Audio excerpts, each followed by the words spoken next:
Good evening, everyone. We begin here tonight with the T-shirt a lot of people are talking about. One student has already been suspended from school for wearing it.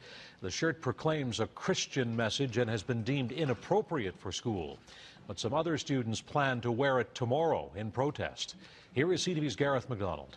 Because it really blew me away. You got suspended for having a Bible verse on your T-shirt. Pastor Varick Day is still trying to figure out why William Swinimer, a member of his church, was suspended for wearing this T-shirt.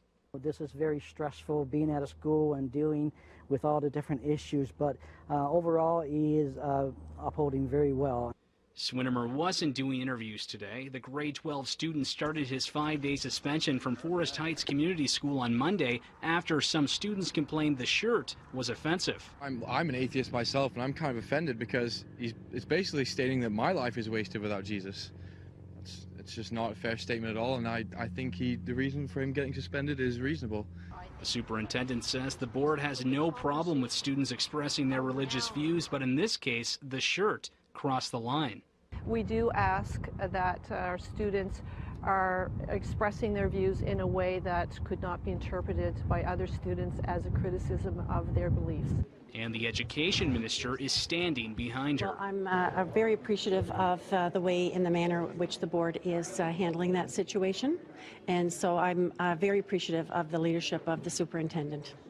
But some students feel the suspension is about more than just a T-shirt. Brianna Caterer says Swinimer has been going too far with spreading his faith.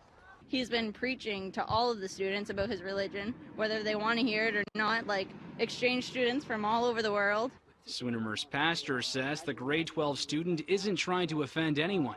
To have the love of God in the schools is what we need, and William is trying to do that. He's trying to talk with students and to give these students open love and to tell them that there's a better way of living. I can't see how anybody can find that offensive. Bob Richards is throwing his support behind Swinimer.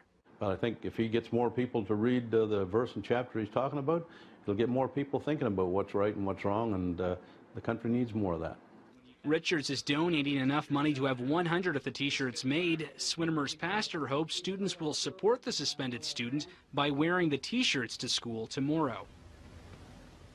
Steve, we should say the school board is reviewing this matter. There are plans in the works right now to bring an independent facilitator in. It's hoped that this person will be able to bring the boy, his pastor, and father, as well as the school board together so that I guess a resolution can be found that both sides find agreeable. Steve. A couple of issues swirling around in this. Gareth, thank you very much. Basically, there was a whole lot of pressure on the school. People were supporting me from all across the world, literally. It was on CNN, CTV, Fox News, 100 Huntley Street. The Jewish Council of Nova Scotia supported me. The Atheists Association of Canada was supporting. There was a Supreme Court judge that wrote an open letter supporting as well, saying that I was completely within my rights. And they even had to take the phone number off the school website because people were calling in and giving the principal a piece of their mind. It was a lot of support. So eventually the school board had to back off on the issue. They were allowing me back Monday morning. It was actually Sunday evening that they made the decision to reverse that, and Monday morning allow me back to school. And at that point in time, I had told all of the media outlets that I was coming back to school, whether I was to be suspended for the rest of the year or not. I was going to be coming back wearing the T-shirt again. And when they had asked why I was going to do that, why I would put my high school year at risk, I responded with, what good is a high school diploma in a country that is not free? So as you can imagine, they ate that one up, and that was basically my resolve for Monday morning. So what the school did was kind of sneaky and underhanded. They created this, it was an assembly basically, but basically we were supposed to talk about how to communicate correctly in a multicultural society and how to be inclusive for everyone. A lot of good sounding things, but realistically it was an assembly in front of the entire school where it was supposed to be an open mic session where I defend my right to wear the T-shirt to anybody who wants to debate me. Not your usual high school day, that's for sure. So anyways, my dad did not want me going because he knew it was a trap. He knew that was a Daniel in the Lion's Den situation, and the media was not allowed to attend. So it was going to be just Persecute William Day. And what we did was we asked the Holy Spirit, we asked the Lord what he wanted us to do.